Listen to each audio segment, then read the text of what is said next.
मेरा नाम नियत राय है। मैं एक छोटा सा शहर, जो खूबसूरत शहर है दार्जिलिंग, वहां से मैं बिलोंग करता हूँ। इस बिजनेस को मैं तब ज्वाइन किया था जब मेरी उम्र भी बहुत छोटी थी। लगभग मैं ज्वाइनिंग तो मेरा पहले हो गया था जब मैं 16 साल का था। जब मेरा उम्र 16.5 साल की थी तब मैंने इस बिजनेस में ज्वाइन किया, और तब से लेके आज तक मैं लगातार इस सिस्टम में लगा हूँ। बीच में बहुत सारे चैलेंजेस आए, लेकिन चैलेंजेस को हमेशा वेलकम करना हमारी आदत होनी चाहिए, क्योंकि बिना चैलेंज का इस दुनिया में मतलब कोई भी आगे नहीं बढ़ सकता। तो क्लास 10 में पढ़ रहा था तब मैं इस बिजनेस में आया। क्लास 10 जब मैं मतलब 16.5 साल की उम्र थी, जब यहाँ पे क्लास 10 को माध्यमिक बोला जाता है उस एग्जाम को, तो यहाँ पे माध्यमिक का जो एग्जाम था उसको देने के बाद मैं इस सिस्टम में ये मुझे मिला एक व्यक्ति के माध्यम से, जिनको मैं आज भगवान की तरह मानता हूँ, जिनकी वजह से मुझे ये बिजनेस मिला। हालांकि वो इस दुनिया में नहीं है, लेकिन मैं बार बार उनको मतलब याद करता हूँ कि जिनकी वजह से मुझे ये बिजनेस मिला, जिन्होंने मुझे प्रीजज किए बगैर मुझे इस बिजनेस को बताया। एक 16.5 साल के लड़के को भी इस बिना प्रीजज किए इस बिजनेस को शेयर किया। तो तब से मैं लगातार इस बिजनेस में काम कर रहा हूँ। क्लास 11 पढ़ते हुए मैंने इस बिजनेस को पार्ट टाइम किया। क्लास जबकि हालांकि भीलवाड़ा से बहुत दूर है दार्जिलिंग, लगभग 2500 किलोमीटर दूर दार्जिलिंग है। तब हमने ज्वाइन किया था तो वहां पे दुकानें नहीं थी, और क्लास 12 पढ़ते हुए मैंने इस बिजनेस को किया। फर्स्ट ईयर पढ़ते 19 साल की उम्र में मैंने इस बिजनेस में रॉयल्टी अचीव किया। और रॉयल्टी आज के डेट में तो बहुत सारा प्रोडक्ट हमें मिल जाता है, लेकिन तब जब हमने ज्वाइन किया था तो दार्जिलिंग एरिया या सिलीगुड़ी एरिया में बहुत सारा प्रोडक्ट्स अवेलेबल नहीं हुआ करता था। लेकिन फिर भी हम लोग एक टीम बना के काम करके 19 साल की उम्र में हमने इस बिजनेस में रॉयल्टी अचीव किया। और आज के डेट में सारे लोग, मेरे टीम में बहुत सारे रॉयल्टी है, उनका मैं मतलब वेलकम करता हूँ। आज बहुत सारे रॉयल्टी मेरे यहाँ पे टीम के रॉयल्टी यहाँ पे भी है। कहने का मतलब है कि आरसीएम बिजनेस मेरे लाइफ में आरसीएम के अलावा और कुछ नहीं है और कुछ नहीं था, क्योंकि जब से मुझे होश आया तब से मैं आरसीएम बिजनेस कर रहा हूँ। ना कि मैंने नौकरी किया, बहुत सारे नौकरी आई, मैंने वो उसको भी रिजेक्ट कर दिया, और तब से लेके आज तक लगातार हम आरसीएम बिजनेस कर रहे हैं। और आज के डेट में मैं अपने हिसाब से अपने पर्सनल में कम से कम दार्जिलिंग में एक वंडर वर्ल्ड क्विक रन भी करता हूँ, और जो कि आज हिंदुस्तान का टॉप 10 में आता है। और उसके साथ साथ और 2 वंडर वर्ल्ड क्विक में रन करता हूँ। लगभग 3 वंडर वर्ल्ड क्विक में खुद रन करता हूँ। और साथ साथ इस बिजनेस में एक बहुत अच्छा माहौल बना के टीम के साथ हम टीम को आगे ले जाने की प्लानिंग करते हैं। और मुझे भरोसा है कि अप्रैल महीना बहुत खास होने वाला है पूरे हिंदुस्तान के लिए, क्योंकि हम लोग 1 महीने का बिजनेस नहीं करेंगे। हम लोग मार्च के साथ साथ हम लोग अप्रैल में, मई में, जून में, जुलाई में, सितंबर, पूरे साल ग्रोथ मॉडल के ऊपर काम करेंगे। एक ही नारा है, चढ़ना नहीं, चलना नहीं, चढ़ना है, हर दिन आगे बढ़ना है। तो इसी मॉडल के ऊपर हम लोग काम कर रहे हैं। देखिए तो दोस्तों, ये बिजनेस में बहुत छोटा था तब से मैं इस बिजनेस में हूँ, और बीच में बहुत सारे चैलेंजेस आए। लेकिन चैलेंजेस, मैं एक ही चीज बोलता हूँ कि अगर इस बिजनेस में आगे बढ़ना है, बहुत सारे मेरे अपलाइंस की उंगली पकड़कर मैंने इस बिजनेस में सीखा, एक मेंटर का होना बहुत जरूरी है। जिस तरह से हम लोग एक इस बिजनेस में आने से पहले अपने फादर्स, मदर, अपने पेरेंट्स को एक मेंटर समझते हैं, और उसके बाद टीचर को समझते हैं, और आरसीएम में आने के बाद भी हम लोगों को एक एक्टिव इफेक्टिव ग्रोइंग अपलाइन को और मेंटर को फॉलो करना बहुत जरूरी होता है। लेकिन अक्सर हम लोग गलती क्या करते हैं कि हम लोग सिक्योरिटी बहुत ज्यादा, अगर इस बिजनेस में हम लोग आगे बढ़ना चाहते हैं तो हम लोगों को ज्यादा सिक्योरिटी नहीं खोजना है, मतलब हम लोगों को ज्यादा सुरक्षा नहीं खोजना है। जो लोग जिंदगी में ज्यादा सुरक्षा खोजता है वो लोग जिंदगी में बहुत आगे नहीं बढ़ पाते। आज हम लोगों का बच्चों का भी प्रोग्राम माइनिंग किस तरह से करते हैं, माइंड प्रोग्रामिंग, कि बच्चों को हम लोग ये बोलते रहते हैं कि बेटा अच्छी तरह से पढ़ना है, पढ़ना है, पढ़ना है, और पढ़ने के बाद अच्छा नौकरी करना है।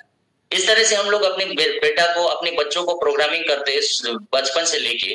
लेकिन हम लोग कभी ये नहीं बताते कि बेटा बड़े होके मालिक बनना है, बड़े होके बहुत बड़ा काम करना है, बड़े होके हमें ये समाज के लिए बहुत बड़ा काम करना, ये बहुत ज्यादा लोग नहीं बताते। 98% लोग केवल सुरक्षा की बात करते हैं अपने बच्चों के साथ, और अपने टीम के साथ भी यही होता है। तो जितना ज्यादा, एक छाबड़ा सर ने एक बहुत सुंदर सी स्टोरी बोली थी आज से कितना मतलब 8 साल 10 साल पहले। वो स्टोरी थोड़ा सा मैं आपको शेयर करना चाहता हूँ। वो स्टोरी ऐसी थी कि दो पेड़ था, जो दो पेड़, एक पेड़ का बच्चा था, पौधा था, वो उनके साथ एक भविष्यवाणी हुई कि आने वाले दिनों में बहुत बड़ा प्रलय आने वाला है, आने वाले दिनों में बहुत बड़ा हवा मतलब वो आने वाला है, सुनामी टाइप का आने वाला है। तो उन्होंने पेड़ ने डिसाइड किया कि एक पेड़ ने डिसाइड किया कि हम लोग जाके एक बड़े से पेड़ के नीचे जाके छुप जाएंगे। तो बड़े से पेड़ के जाके नीचे एक पेड़ छुप गया, और दूसरे पेड़ ने डिसीजन लिया, नहीं मैं तो हवा, मैं तो पानी, मैं तो धूप सहूंगा, इसी जगह में रहूंगा। तो आने वाले 5 साल के बाद रिजल्ट ये हुआ कि जिन्होंने सुरक्षा खोजा, जिस पेड़ ने सुरक्षा खोजा, वो पेड़ कमजोर का कमजोर रह गया, और जिस पेड़ ने सुरक्षा नहीं खोजा, जिनको हर वक्त पानी मिला, जिनको हर वक्त धूप मिला, जिनको हर वक्त हवा की झोंके मिला, वो पेड़ बहुत बड़ा हो गया और वो उस एरिया का सबसे बड़ा पेड़ हो गया। कहने का मतलब ये है कि अगर जिंदगी में हम लोग भी सुरक्षा ज्यादा खोजेंगे तो हम लोग ज्यादा बड़े नहीं होंगे। अगर हम लोग भी अगर बहुत बड़ा लाइफ में चेंज चाहते हैं, एक कोटेशन है कि a good life is the enemy of great life. अगर आपको जिंदगी बदलना है तो आपको ये गुड लाइफ जो है, जो अभी ठीक ठाक चल रहा है, उसको थोड़ा सा छोड़ना पड़ेगा, तब जाके हम लोग इस बिजनेस में और जिंदगी में कामयाब हो। तो कंफर्ट जोन से थोड़ा निकलना पड़ेगा। बाजार में या मार्केट में हो या दुनिया में हो, दो तरीके के शेर मिलते हैं। शेर मतलब टाइगर, दो तरीके के मिलते हैं, एक तो जंगल में पाया जाता है और एक सर्कस में पाया जाता है। एक जंगल में पाया जाता है और एक सर्कस में पाया जाता है। अगर जिंदगी मौका दे तो सर्कस वाला शेर कभी नहीं बनना है, हमें बनना है जंगल वाला शेर। क्योंकि सर्कस वाला शेर का क्या होता है कि वो भी सिक्योरिटी के अंदर ही जीता है, उसको ठीक ठाक खाना भी मिल जाता है, उसको एक ट्रेनिंग देते हैं, उसको वो स्टंट करने के बाद एक दुबले पतले से व्यक्ति उसको क्या करते हैं, उसको मतलब एक पतली सी लाठी लेके उसको इधर उधर करते रहते हैं, उसको स्टंट करवाते हैं। और उसको करने के बाद ये शेर को भी माइंड प्रोग्रामिंग हो जाता है कि उसको करने के बाद मुझे छोटा सा मांस का टुकड़ा मुझे मिल जाता है, खाने के लिए कुछ मिल जाता है। बस वही मांस के टुकड़े और उसके खाने की चीज को लेके वो अपने अंदर की जो क्वालिटी है, पोटेंशियल है, उसको वो भूल जाते हैं। एक्चुअली में मैं क्या हूं वो भूल जाते हैं। तो हमें क्या करना है कि जंगल वाला शेर बनना है, सर्कस वाला शेर नहीं बनना है। जंगल वाले शेर के पास बहुत सारे चैलेंज आते हैं, कभी कभी वो उसको भूखा भी रहना पड़ता है। जंगल वाला शेर के पास इतने टफ सिचुएशंस होते हैं क्योंकि कभी कभी उसको खाना बिना खाना खाए वो सोना पड़ता है। लेकिन सर्कस वाले शेर को टाइम टाइम में मिलता है, हर चीज मिलता है, रहने के लिए एक कमरा मिलता है, रहने के लिए खाने के लिए खाना मिलता है। लेकिन जंगल वाले शेर के पास चैलेंज होता है, लेकिन शेर शेर वही कहलाता है जिसके पास बहुत बड़ा चैलेंज हो। और हम लोग अगर मौका मिले तो हमें सर्कस वाला शेर नहीं बनना है, जंगल वाला शेर बनना है। एक मुझे ये बिजनेस में बहुत सारा, मैं अपने आप को सौभाग्यशाली मानता हूँ कि ये बिजनेस मुझे मिला, और मुझे लगता है कि दुनिया का 8वां अजूबा है ये बिजनेस। मेरे लिए इस दुनिया का सबसे बेहतरीन काम है, सबसे बेहतरीन काम, क्योंकि इतना शानदार काम कभी हो नहीं सकता, इतना जबरदस्त काम कोई हो नहीं सकता, क्योंकि हम लोग समाज के ऊपर भी काम कर रहे हैं, क्योंकि हम लोग स्वदेशी के ऊपर भी काम कर रहे हैं, क्योंकि हम लोग बेरोजगारी को हटाने के ऊपर भी काम कर रहे हैं, हम लोग स्वास्थ्य के ऊपर भी काम कर रहे हैं, हम लोग नारी सशक्तिकरण के ऊपर भी काम कर रहे हैं, हम लोग समाज को अच्छा दिशा में ले जाने के लिए ऊपर भी काम कर रहे हैं, हम लोग स्वावलंबन के ऊपर भी काम कर रहे हैं। यानी कि इतना शानदार कोई प्लेटफॉर्म एक ही जगह में, सिक्योरिटी हो, टाइम फ्रीडम हो, सर्कल हो, ये सारा चीज अगर एक ही सिस्टम में मिलता है तो वो है आरसीएम बिजनेस। इसलिए ये बिजनेस मुझे सबसे बेहतरीन बिजनेस मिलता है। आज मुझे गर्व होता है कि हमारी टीम में बहुत सारा इनकम हर महीने बढ़ता है, और इस जीवन में बहुत कुछ करना है, ये एक मौका हमें मिल रहा है। एक कहानी मैंने सुना था आज से 13-14 साल पहले, आप लोगों ने भी सुना होगा। एक बनाया हुआ कहानी है, लेकिन फिर भी आप लोगों को मैं थोड़ा सा शेयर करूंगा। एक हाथी के कान में आके मच्छर बोलता है कि हाथी भाई साहब थैंक यू और सॉरी। तो हाथी मुस्कुराते हुए पूछता है कि थैंक यू और सॉरी किस लिए? तो मच्छर जवाब देता है कि मुझे बहुत थकावट महसूस हुआ था और मैंने आपके पीठ में थोड़ा सा 2 मिनट रेस्ट किया, इसके लिए थैंक यू, और भूख भी लगा था तो थोड़ा सा खून ले लिया, उसके लिए आपको बहुत बहुत सॉरी। तो हाथी जवाब देता है मुस्कुराते हुए, ना तो तेरे आने का पता चला, ना तो तेरे जाने का पता चला, काहे का सॉरी, काहे का थैंक यू। एक्चुअली जिंदगी में भी हम लोग ऐसा ही होते हैं। आते हैं तो कुछ लोगों को पता चलता है, हमारे पड़ोसी को पता चलता है, हमारे पिताजी को पता चलता है, हमारे माताजी को पता चलता है, कुछ रिश्तेदार को पता चलता है कि हम इस दुनिया में आए। और हम 70 साल इस दुनिया में रह के, 80 साल इस दुनिया में रह के जाते हैं, तब भी कुछ ही लोगों को पता चलता है, क्योंकि सिस्टम ही ऐसे बनना है।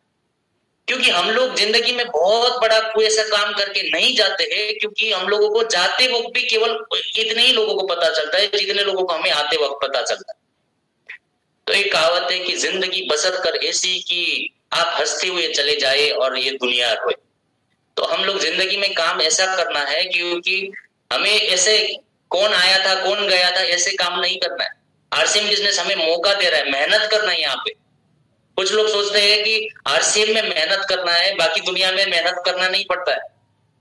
मेहनत तो वहां पे भी करना पड़ता है, लेकिन फर्क इतना है कि बाहर मेहनत करेंगे तो 40 साल 45 साल मेहनत करना पड़ेगा, लेकिन अगर आरसीएम में मेहनत करेंगे तो 2 साल 3 साल भी अगर सही तरीके से फॉर्मूले के साथ, सिस्टम के साथ अगर मेहनत करेंगे तो आपकी जिंदगी में 40 साल मेहनत करना नहीं पड़े। तो हमें इस बिजनेस को सीरियसली लेना है और बहुत जबरदस्त तरीके से इस बिजनेस में आना है। तो फॉर्मूला एक ही है कि आपका एंटीना कहां पे सेट है, आपका एंटीना कहां पे सेट है। बहुत सारे लोग रॉयल्टी इसलिए नहीं पहुंच पाते क्योंकि उनका एंटीना अभी भी नीचे ही सेट है, ईगल में। और पहले जमाने में, इसको थोड़ा सा मैं क्लियर करता हूं, पहले जमाने में हम लोगों के पास टीवी रहता था और वो ब्लैक एंड व्हाइट टीवी होता था, जिसका चैनल भी बहुत जबरदस्त तरीके से उसको चेंज करना पड़ता, उसको आवाज आती थी चैनल चेंज कर रहे। याद है आप लोगों को? मुझे तो थोड़ा सा मेरा उम्र है अभी 34 साल और मुझे 30 साल, लगभग 4 साल 5 साल 6 साल मैंने वो देखा होगा। वो उसको जब हम लोग चैनल चेंज करते थे तो वो मतलब पड़ोसी के घर तक सुनाई देता था। तो ऐसा टीवी होता था और उसके बाद घर के पीछे एक बड़े से रॉड में हो, बड़े से बांस में हो, उसको एक एंटीना लगाया जाता था।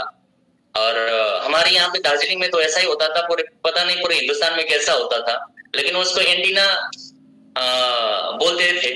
और जब चैनल जब क्लियर नहीं आता था तो उस एंटीना को हम लोग क्या करते थे, एक छोटे से बच्चे को या अपने से छोटे को उसको पीछे घुमाने के लिए भेजते थे। ज्यादा पहले एंटीना चेक कर दिया तो उसको घुमाते थे। जब एंटीना सेट हो जाता था तो चैनल क्लियर आता था। तो ऐसा ही होता था। तो जिंदगी में भी एग्जैक्टली ऐसा ही होता है, लाइफ में भी ऐसा ही होता है, जीवन में भी ऐसा ही होता है कि हम लोगों का एंटीना कहां पे सेट है, इससे आपका चैनल किस तरह के आने वाला है, जिंदगी में चैनल कौन सा चलने वाला है, वही आपको निर्धारित करता है। तो हम लोगों का एंटीना, कुछ लोगों का एंटीना सेट कहां पे, केवल 80% लोगों का एंटीना यहां पे सेट है कि बस हमें दाल रोटी मिल जाए तो बस ठीक है, यहां तक एंटीना सेट है। तो उनका एंटीना का वो चैनल आ रहा है क्लियर। कुछ लोगों का 10,000 20,000 के ऊपर है तो उन लोगों का वो चैनल भी आ रहा है। और कुछ लोगों का लाखों रुपए का एंटीना ऊपर सेट है तो उन लाखों, कुछ लोगों का कामयाबी के ऊपर एंटीना सेट है, उन लोगों का कामयाबी ये भी आ रही। तो हम लोगों को भी चेक करना चाहिए कि हम लोगों का एंटीना कहां पे सेट है।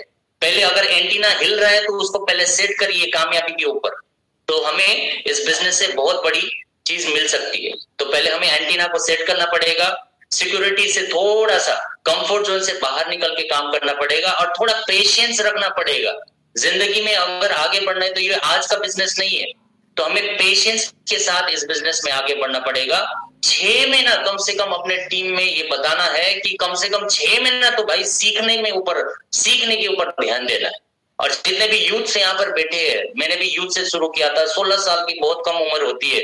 बहुत सारे लोगों को मैं प्लान दिखाता था, तो इसीलिए बहुत सारे लोग ज्वाइन नहीं करते थे, क्योंकि ये छोटे लोगों के साथ, बच्चों के साथ बिजनेस नहीं करना है ये बोल के बिजनेस नहीं करते थे। हमें छोड़ के किसी दूसरे के साथ बिजनेस में ऐड हो जाते थे, ज्वाइन कर लेते थे। और हमें भी बड़ा दिखने के लिए हमें कुछ करना होता था, हमने सेव करना स्टार्ट किया 16 साल की उम्र में पूरा एकदम, क्योंकि हमें बड़ा दिखना था। क्योंकि इस बिजनेस में बड़े लोगों के साथ हमें चैलेंज ये थी कि हम बहुत छोटे थे, और फिर भी 19 साल की उम्र में इस बिजनेस में रॉयल्टी अचीव किया। जबकि हालांकि प्रोडक्ट्स नहीं था उस वक्त, किट सिस्टम था। 1480 में मैंने इस बिजनेस को ज्वाइन किया था। 3 पैंट पीस 3 शर्ट पीस में मैं इस बिजनेस में आया, और आज ये बिजनेस इतना शानदार एक्सप्रेस हाईवे बन चुका है कि कोई भी अगर इस बिजनेस को यूथ हो या हाउसवाइफ हो या कोई भी व्यक्ति जॉब करने वाला हो या एम्प्लॉय हो या कोई भी बिजनेसमैन, इसको करियर एज ए करियर इस बिजनेस को ले सकते हैं। इस बिजनेस को बहुत शानदार तरीके से इस बिजनेस को आगे बढ़ा सकते हैं। इस बिजनेस में वो लोग अपना करियर बना सकते हैं। जितने भी हाउसवाइफ है मैं उनको बोलना चाहता हूँ, आप भी बहुत बड़ा कुछ काम कर सकते हैं, क्योंकि हमारे टीम में इतने सारे हाउसवाइफ है, इतने सारे लेडीज है जो आज रॉयल्टी है, जो आज टेक्निकल जा रहे हैं, जो आज मतलब बहुत सारे ऐसे सिस्टर्स है जो इस बिजनेस में आगे बढ़ रहे हैं।